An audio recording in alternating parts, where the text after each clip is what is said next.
os mínimos detalhes e todos os acontecimentos, e Deus vinha e ouvia as orações dos irmãos.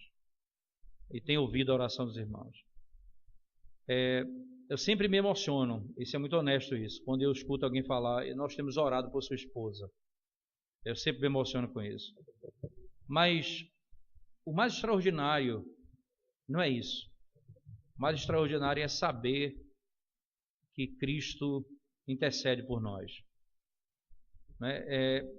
Os irmãos oram por nós, é um reflexo dessa obra, né? Mas saber que oram por nós como resposta à intercessão de Cristo diante do Pai, isso é muito mais extraordinário. Você dizer assim, eu oro por você, aí você ouvir Jesus falar, eu oro por você. Eu lembro da história de Pedro. Pedro ia cometer um pecado, ele não estava doente. Ia ser pior até. Pedro ia negar Cristo. Jesus disse, eu já orei por você. Sabe o que significa isso? Significa que Deus não podia dizer não para ele. Porque a nossa oração é com base nas misericórdias e na bondade de Deus. A oração de Cristo é com base na sua obediência meritória. E a rejeição de um pedido de Cristo é a rejeição do seu sangue. E ele, quando ora, ele ora por aqueles por quem ele derramou seu sangue. Ele não orou por Judas, mas orou por Pedro. Pedro foi poupado e Judas tirou a sua própria vida. Jesus morreu por Pedro, mas não morreu por Judas. Ele tirou a própria vida e Pedro não precisou tirar a sua vida, porque alguém deu a vida por ele. E com base nesse sacrifício, Jesus orou ao Pai e Deus ouviu a oração dele. Imagina isso, imagina que Jesus Cristo intercede por nós. Tenha consciência disso. O Senhor Jesus incessantemente faz menção da nossa vida pelo nosso nome diante de Deus. Essa é a única esperança que nós temos. É o único consolo que nós possuímos. A única certeza que pode fazer o homem no meio da tribulação se regozijar. Jesus Cristo tem orado por nós. Isso é suficiente para nós. E graças a Deus, porque a igreja do Senhor tem sido levantada para esse fim.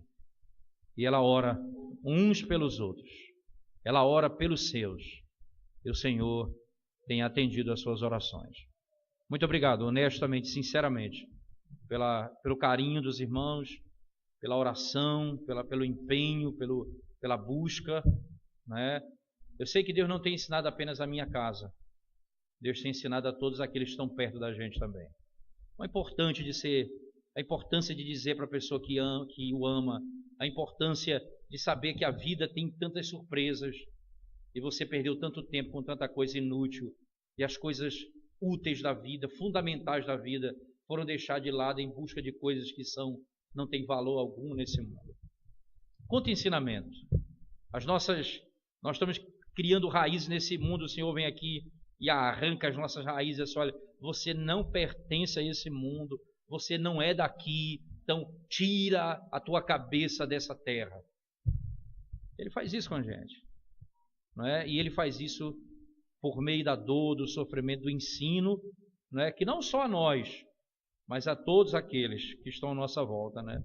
E a gente começa a aprender as maiores preciosidades que alguém pode aprender na vida, né? A nossa casa não está aqui, a nossa família é apenas um bálsamo para passarmos por esses dias nesse mundo. A nossa casa, localizada no bairro que for, é apenas para não vivermos no sol nos dias que nós estamos a caminho da terra prometida. Nada que nós temos aqui é para sempre. Mas nós temos que viver com as coisas que nós temos, com a perspectiva da eternidade. Sem dúvida alguma. E essa é a nossa alegria. E eu louvo ao Senhor pela vida dos irmãos, pelo aprendizado, pelo crescimento, pela oração. E peço aos irmãos que nas suas orações continuem lembrando da nossa casa. Certamente carecemos da graça de Deus. E ela que tem sustentado a gente no meio de tudo isso, sem dúvida alguma. Né?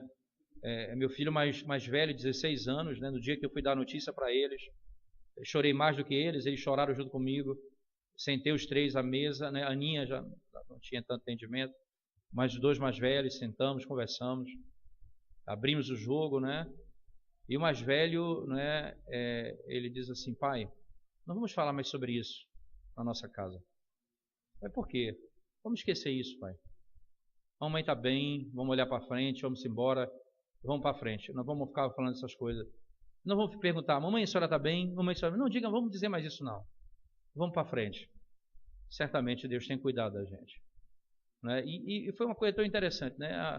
A cabeça dele, né? E na oração dele, nas nossas orações em casa, a maturidade trazida no meio de tudo isso, né? A consciência da soberania de Deus, do que estava acontecendo, era pela vontade de Deus, ele tinha um controle de tudo, sabia do que estava acontecendo. E um amadurecimento que não é simplesmente outro, senão fruto daquilo que Deus tem por propósito, né? A gente não passa por isso, senão para ser transformado à imagem do Senhor Jesus Cristo. É isso que Ele vai fazer com a gente. Ele vai fazer. Ele morreu para isso. Ele vai fazer. Ele vai nos fazer mais parecido com Cristo. E nós vamos ser a semelhança dele quando chegarmos lá. Cada dia, sem dúvida alguma. Certo? Minha gratidão, minha alegria e a satisfação de estar aqui com vocês esses dias. Primeiro, com o coração cheio de alegria. Segundo, a alegria não apenas pelas suas orações, mas por compartilhar o Evangelho daquele que deu a vida por nós, desde as primeiras palavras do Antigo Testamento. Vamos à presença de Deus mais uma vez, irmãos, em oração, e vamos abrir a palavra de Deus. Senhor, quando vamos abrir as Tuas Escrituras, ajuda-nos, ó Deus, a compreendê-la. Dá-nos, ó Senhor, entendimento, capacidade para compreender a Tua palavra. Somos incapazes, ó Deus. O homem natural não pode entender as coisas do Senhor, espirituais. Precisamos do Teu Santo Espírito, ó Deus, ilumina a nossa mente. Glorifica o Teu Filho, aqui estamos, ó Senhor. Esse é o propósito, glorificar o Teu Filho. Exalta o Teu Filho no nosso meio, a fim de que a glória do Senhor seja manifestada. Em nome de Jesus nós oramos. Amém, Senhor Deus. Amém. Vamos abrir a palavra de Deus, Evangelho de Lucas, por favor, capítulo 24.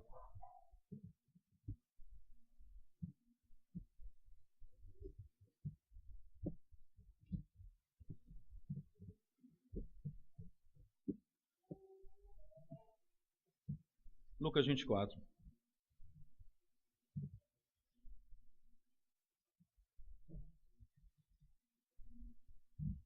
A partir do verso 44, por favor.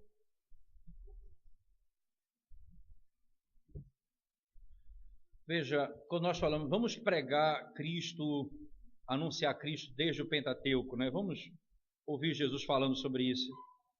E no Evangelho de Lucas, capítulo 24, verso 44, ele diz: a seguir, Jesus lhes disse: são estas as palavras que eu vos falei, estando ainda convosco.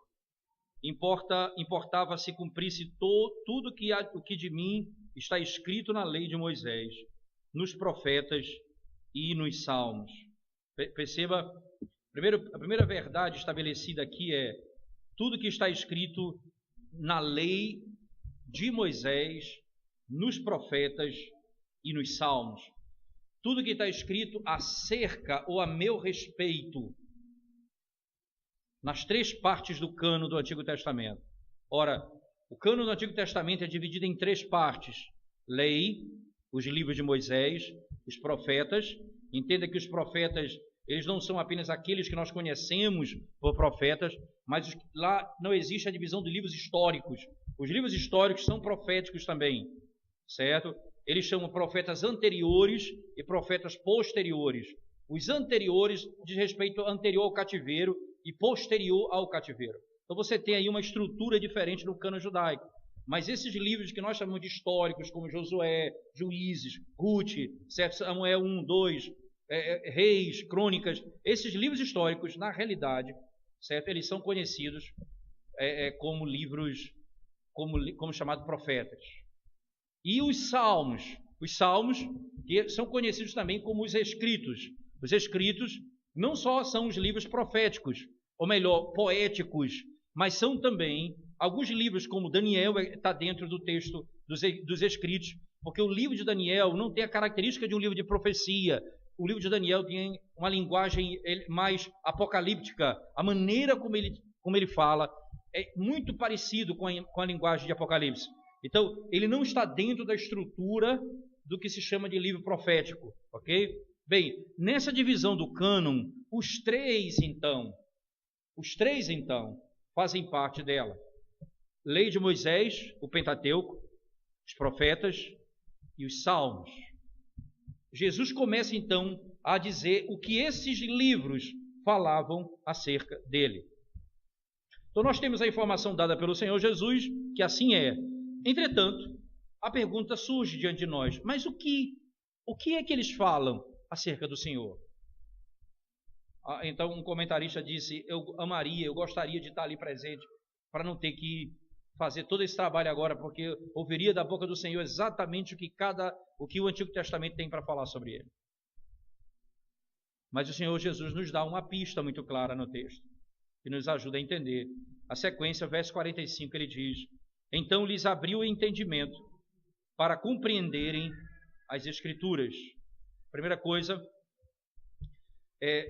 lembra das palavras do apóstolo Paulo, a segunda carta dele aos Coríntios, no capítulo 3, ele diz acerca do véu, que quando os judeus leem a Escritura tem um véu posto, certo? E quando eles creem pelo Espírito, o véu é tirado, e eles podem então compreender, e aqui é como que tivesse acontecido, tivesse caído o véu, e eles passam agora a entender a Escritura. O que é entender a Escritura?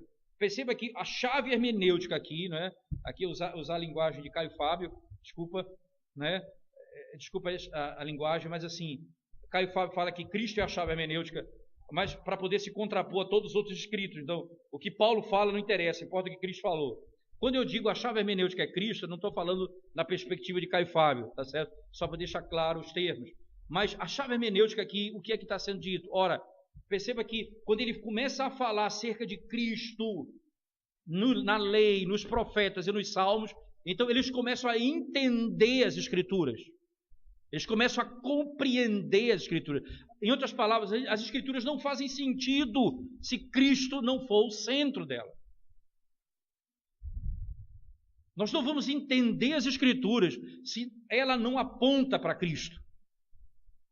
Me parece que é muito lógico isso. Então, veja, esse conectivo aí, não é? Então, se lhes abriu o entendimento para compreenderem. Esse então é baseado em quê? No fato de Cristo começar a ensinar pela lei, pelos profetas, pelos salmos, o que eles falavam acerca dele. Então se lhes abriu o entendimento para compreenderem as Escrituras. Na sequência, no verso 46, e lhes disse, assim está escrito. Ora, só para você não ter dúvida, essa expressão escrito, né? Ela faz referência a um grupo de livros autoritativos no período do Antigo Testamento. Então, assim está escrito. Então, ele não está pegando qualquer referência. Por exemplo, quando Judas cita um livro apócrifo, ele não cita dizendo, assim está escrito. Ele cita como disse fulano de tal. Como disse o filósofo tal. Mas quando ele fala da Escritura, que é palavra inspirada de Deus, ele fala, está escrito.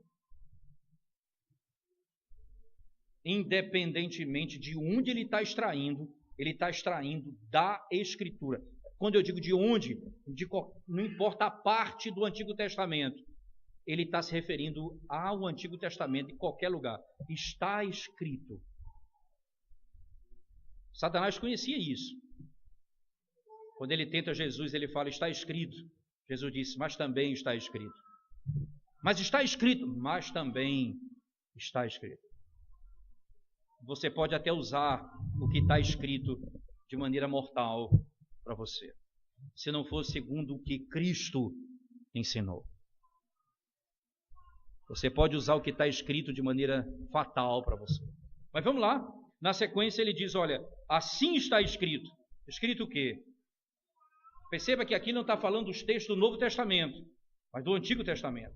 Assim está escrito, que o Cristo havia de padecer e ressuscitar dentre os mortos no terceiro dia. Que coisa impressionante isso. O que está escrito na lei, nos profetas e nos salmos? Que Jesus ia padecer e ia ressuscitar o terceiro dia. Aonde é que está escrito isso? Mas isso é outro problema. Tá certo? É outro problema. Mas que está escrito, está. É o que o Senhor Jesus está dizendo. Veja o que está escrito. Na sequência ele diz, né? E que em seu nome se pregasse arrependimento para remissão de pecados. Que se pregasse arrependimento para remissão de pecados. Quando remissão de pecados e a todas as nações, começando de Jerusalém. Aqui ele já está falando que desde o princípio a ordem é pregar o evangelho ao mundo todo. Desde o princípio era assim. Bem, quando nós começamos nós temos então uma afirmativa clara neotestamentária do próprio Senhor Jesus Cristo. Certo? O quê? Que o Antigo Testamento, lei, profetas e salmos, e aqui no caso a lei, no nosso aspecto, nosso particular, fala de Cristo.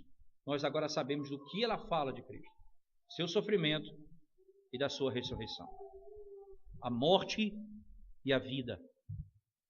Sofrimento e ressurreição. Parece que essa é a tônica que vai percorrer o Antigo Testamento como um todo. Nós vamos voltar lá para ver essas coisas desde o princípio no Antigo Testamento, principalmente no Pentateuco. Ora, perceba que essa é a pregação dos apóstolos. Veja bem, certo? Veja, e no livro de Atos isso se caracteriza.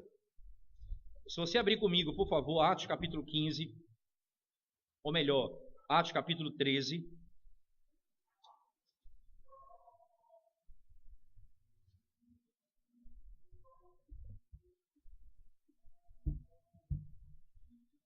A partir do verso 16, Paulo vai pregar o evangelho aqui em Antioquia.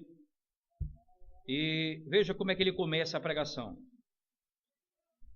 Veja que o verso 16 e o verso 26 têm algo em comum.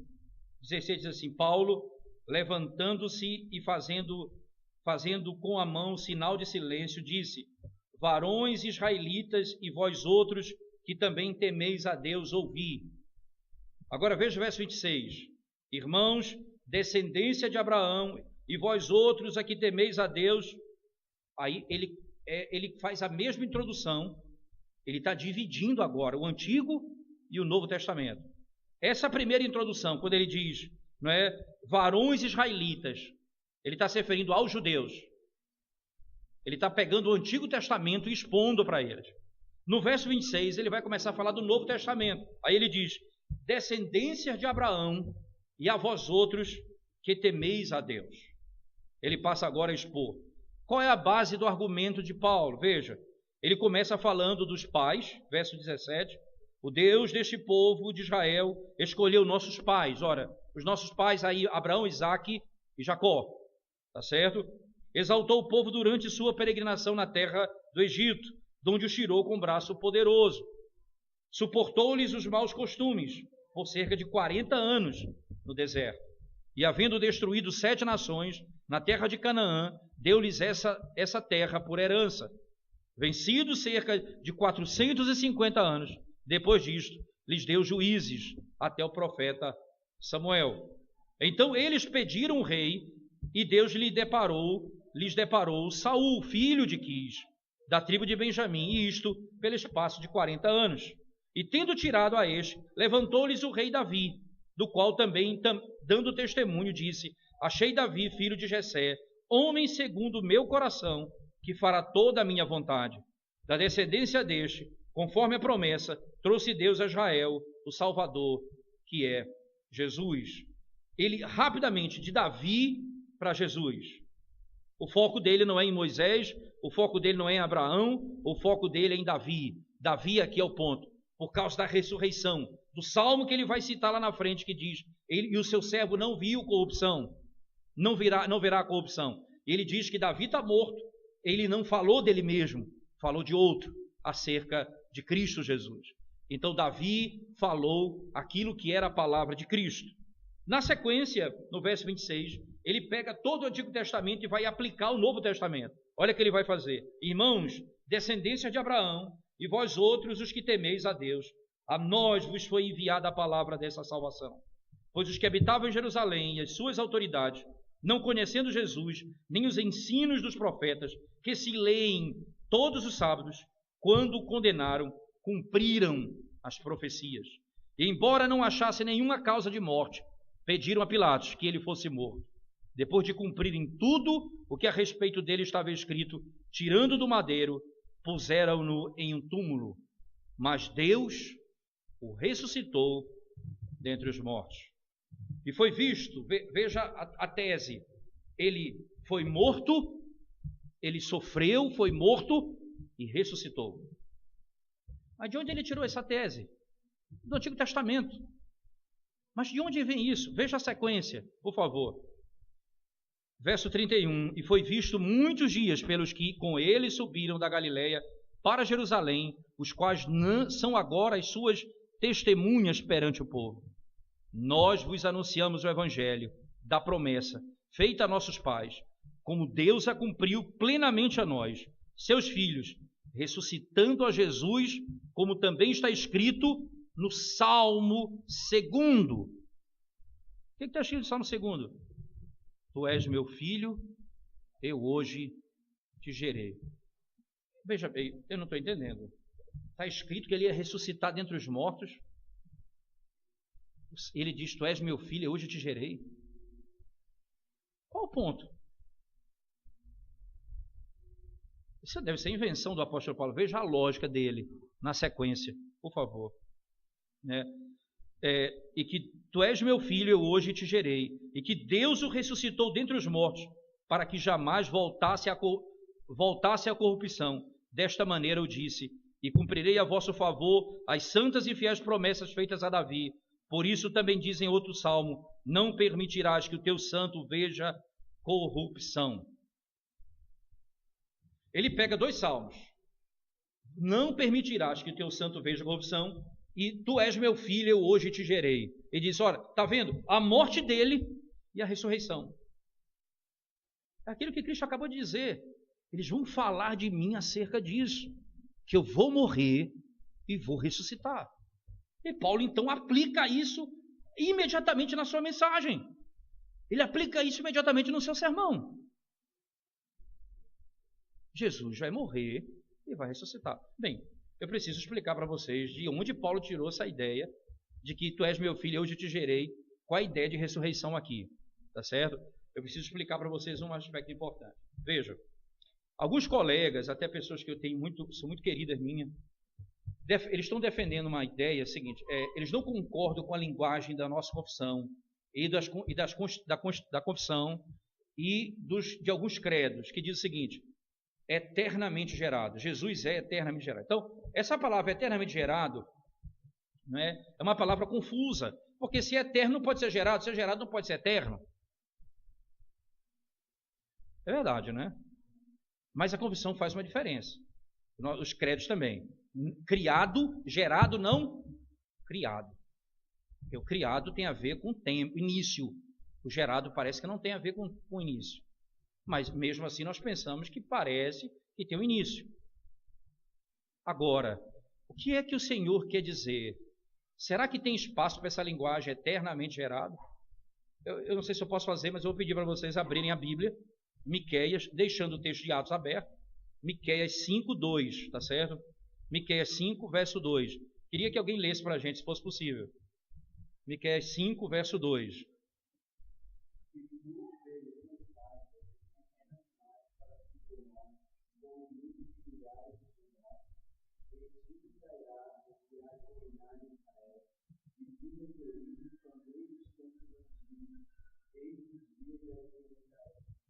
Veja, cujas origens são desde a eternidade. Como é? Eternidade, origem? Então, a discussão não pode ser, não é uma linguagem bíblica o que o catecismo está usando. Então, esse argumento já não vale, porque Miqueias fala exatamente assim. Tá certo? Miqueias fala exatamente assim. Cujas origens são desde a eternidade. Mas vamos ainda. Bem, se ele se tornou filho de Deus, se a profecia, a linguagem do Salmo, tu és meu filho, eu hoje te gerei, se cumpriu na ressurreição de Cristo, então alguém vai dizer, bem, então Jesus se tornou filho de Deus na ressurreição? Não me parece claro, não me parece óbvio isso. No batismo dele, o Espírito veio sobre ele e disse, este é o meu filho amado. Isso é nítido na história. No Monte da Transfiguração, a ele ouvi, ele é o meu filho, a ele ouvi. Tu és o Filho de Deus. Os demônios reconheceram.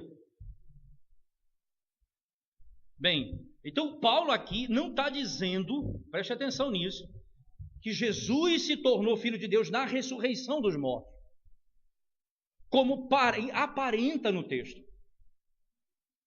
Porque aparenta, porque não é isso que ele está dizendo. Aprenda uma coisa fundamental quando se prega no livro como Atos.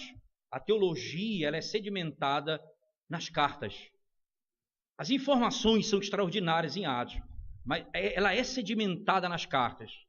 Então, se alguém perguntasse para você, o que é evangelho? Você saberia responder? Eu fiz essa pergunta no seminário para os alunos. Acabei de dar um módulo agora no mestrado lá no seminário, pregando Cristo no Antigo Testamento. E a pergunta foi, o que é evangelho? Então, as pessoas não sabem responder o que é evangelho. Evangelho é Cristo. Evangelho... Aí então eu falei, deixa eu ajudar vocês. Na verdade eu fui atrapalhado. Deixa eu ajudar vocês. Justificação é evangelho? Santificação é evangelho? É. Não, não é evangelho. Isso é fruto do evangelho. Evangelho não é subjetividade. Santificação é subjetivo. Porque eu recebo e outro não recebe. Um é justificado, isso é subjetivo. Isso é aplicado ao indivíduo pelo Espírito Santo no coração do crente. Eu não estou falando de subjetividade. O Evangelho é objetividade. Jesus veio ao mundo, Jesus nasceu, Jesus viveu, Jesus morreu, Jesus foi sepultado e Jesus ressuscitou dentre os mortos e foi assunto aos céus. Isso é Evangelho. É Cristo historicamente no meio de nós. É por isso que o que leva as pessoas à mudança de vida não é o que Cristo fez por mim. É por isso que o testemunho tem valor para animar a igreja, fortificar a igreja. Ajuda muito. Paulo fez isso. As viagens deles terminavam em testemunho para a igreja. Deus fez isso conosco, fez isso com a igreja. Nós andamos em tal situação. E a igreja então exaltava ao Senhor. Tem o seu papel, mas não vai levar à salvação do indivíduo. Vai animar a igreja. Porque a tua salvação não depende do que Cristo fez por mim. Depende do que Cristo fez na história. A tua salvação depende. Não é porque Ele me salvou que Ele pode te salvar. É porque Ele morreu pelos teus pecados. É porque Ele ressuscitou. É por isso que há esperança para você. A tua esperança repousa na historicidade do Evangelho. Não repousa na subjetividade da aplicação do Evangelho à minha vida. Entenda a palavra subjetivo aqui, não é que é verdade ou não é. Subjetivo pode ser muito mal interpretado. Entenda o subjetivo na perspectiva da aplicação individual da verdade histórica. É aplicado a mim, pode ser não ser aplicado a você. Ele justifica um, não justifica outro. Isso é subjetividade. Tá certo? Mas você não pode falar nisso em Evangelho. Evangelho é objetivo, é história. Nós pregamos um evangelho histórico que não pode ser confundido com subjetividade. Certo? Então Jesus fala, ora, o que eles pregam de mim? Que eu ia morrer e que eu ia ressuscitar. Isso é história. Isso é evento. Olha, e aí, o que vocês vão fazer? E aí vocês vão chamar as pessoas ao arrependimento. Vocês vão pregar o arrependimento às pessoas. Por quê? Porque eu morri e ressuscitei para a salvação deles.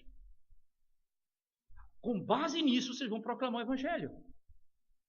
Veja se não é isso que está escrito. Abra sua Bíblia. Romanos, capítulo 1, verso de 1 a 4, por favor. Vamos conceituar o evangelho aqui e agora, né? Só vamos conceituar. O que é evangelho? Romanos 1, verso de 1 a 4. Leia para mim o verso 1, por favor. Verso 1.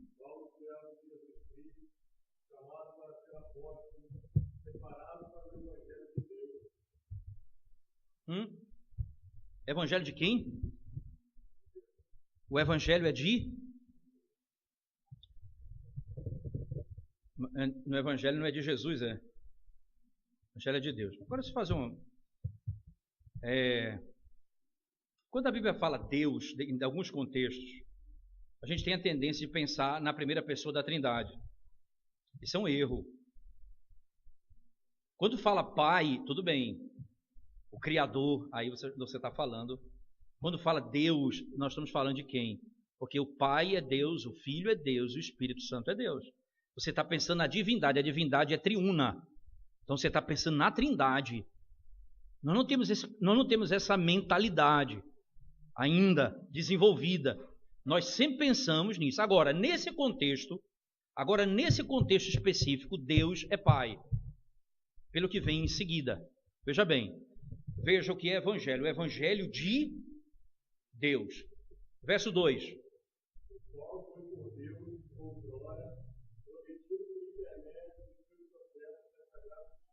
Vamos lá. Foi prometido aonde? Pelos profetas, em que lugar? Nas Sagradas Escrituras. Onde está anunciado esse evangelho? No Antigo Testamento. Mas por que ele não usou a definição lei, profeta e salmo? Porque todo o autor do Antigo Testamento era profeta. Nenhum autor de um livro do Antigo Testamento era outra coisa a não ser profeta. Então, quando falar profetas somente para definir todo o Antigo Testamento, entenda que ele está se referindo àqueles que escreveram. Todos eles foram profetas. Nenhum rei escreveu, só os profetas. Ora, Davi era rei, mas a Bíblia diz abertamente que ele era profeta. Abraão não escreveu, a Bíblia diz que ele era profeta. Deus diz, olha, peça para que ele rogue, porque ele é profeta. Então os profetas falam acerca dele, desde o Antigo Testamento, nas Sagradas Escrituras. Falam o quê? Agora vem um conteúdo. Qual é o conteúdo desse evangelho? Veja, que ele é o quê?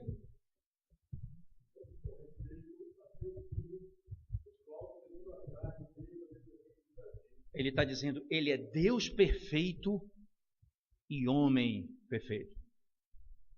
Que fala acerca do seu filho, que segundo a carne, ele está falando da sua humanidade agora, que ele é filho de Deus e filho de Davi.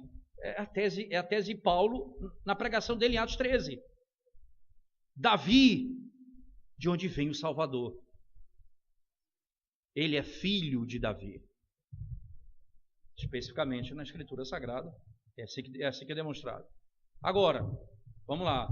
Verso 4. Então, só para nós definirmos um pouco.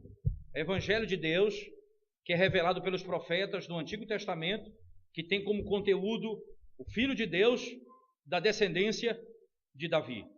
Ok? E está faltando ainda uma verdade. Verso 4 do capítulo 4, por favor. Ok, vamos lá.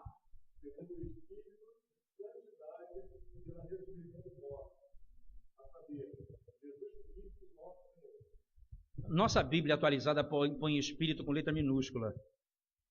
Todas as outras Bíblias colocam com letra maiúscula. Esse é um grande equívoco.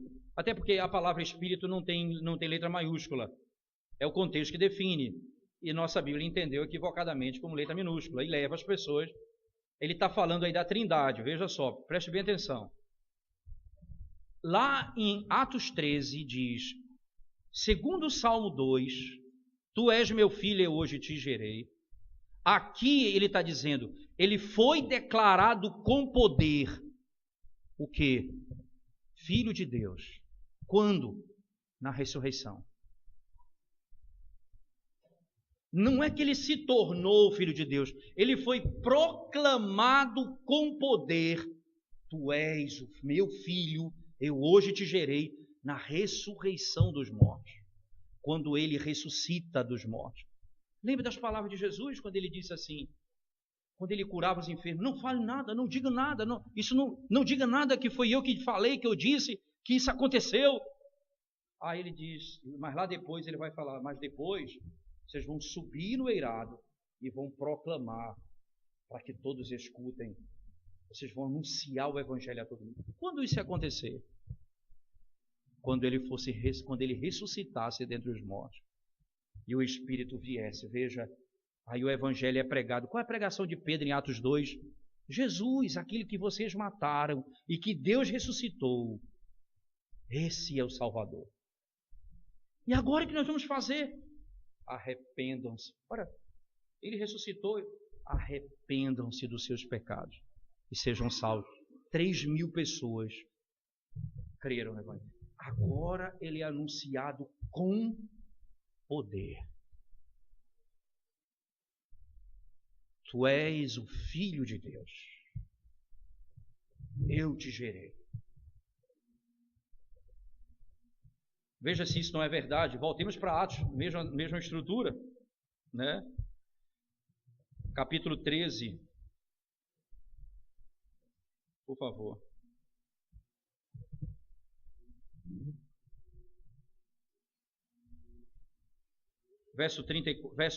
A última parte do 33 em diante. Tu és meu filho, eu hoje te gerei. 34.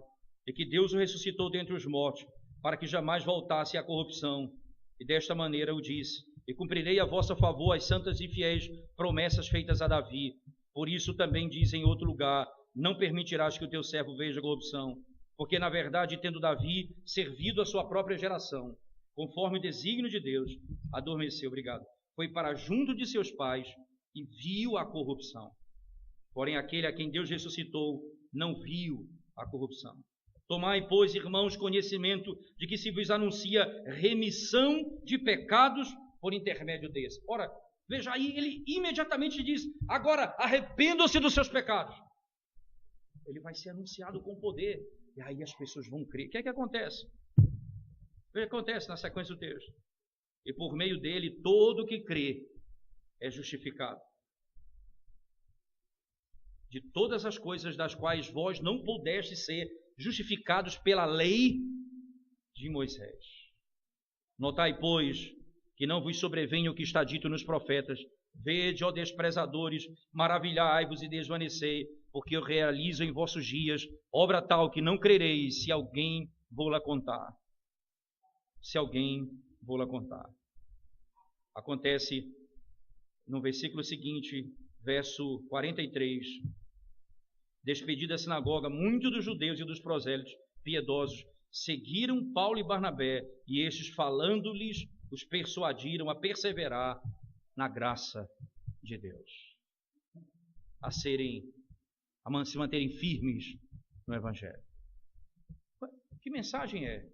Ele pega o Antigo Testamento, vem dizendo, pega Davi, mostra que a mensagem da corrupção diz que ele morreu, mas Davi morreu também, mas Jesus ressuscitou. Como? Tu és meu filho, eu hoje te gerei. Mostra que Davi está morto e ele não. Então se cumpre a profecia em Cristo, não em Davi. Davi não estava falando dele, mas estava falando de Cristo, aquele que viria. Ele ressuscitou dentre os mortos para a nossa justificação. Diante disso ele fala: arrependam-se dos seus pecados, porque por intermédio dele vocês terão remissão de pecados. O que o autor do Novo Testamento faz com o Antigo Testamento? Exatamente aquilo que nós devemos fazer com o Antigo Testamento. Vem de lá para cá e, à luz daquilo que é compreensão da Bíblia, mostrar Cristo morto e ressurreto. E depois chamar as pessoas, arrependam-se dos seus pecados. Porque Ele ressuscitou e morreu e ressuscitou para a vossa redenção. O que Paulo faz é o que Cristo ensinou. O que fala acerca dele é exatamente aquilo. Se nós começássemos então como conceituar o Evangelho, voltaríamos para Romanos 1, de 1 a 4 e diríamos: é o Evangelho de Deus, que é anunciado pelos profetas desde as Sagradas Escrituras, que fala acerca do Filho dele, que veio como homem segundo a descendência de Davi, e que é designado, proclamado com poder pelo Espírito Santo na ressurreição dos mortos, a saber, Jesus Cristo. Aí você vai compreender uma coisa maravilhosa. Pregar Cristo é pregar a Trindade. Esse é outro equívoco que se comete. Nós vamos pregar Jesus apenas no Antigo Testamento. Então, as pessoas confundem cristomonismo com cristocentrismo. São duas coisas diferentes. Cristomonismo é somente a segunda pessoa da Trindade. Não fala do Pai nem do Espírito Santo. Cristocentrismo é o Evangelho de Cristo. O que é o Evangelho? É o Evangelho de Deus, que é anunciado no Antigo Testamento, acerca do Filho, da descendência de Davi, pregado pelo poder do Espírito Santo, na ressurreição dos mortos. Veja, a Trindade é proclamada quando Cristo é pregado desde o Antigo Testamento. Desde o Antigo Testamento. Isso exatamente nos ajuda a entender, vamos dizer, com essas palavras, né? Nos ajuda a entender que esse é a base que nós lançamos, né? Na segunda palestra, que nós vamos começar daqui a pouco, aí eu vou voltar com esses conceitos lá para Gênesis, tá certo? Nós vamos buscar morte e ressurreição em Gênesis. Será que eu posso pregar essa doutrina lá em Gênesis? Se Deus quiser, depois do lanche, depois de pegar um vento, tomar uma água, nós voltaremos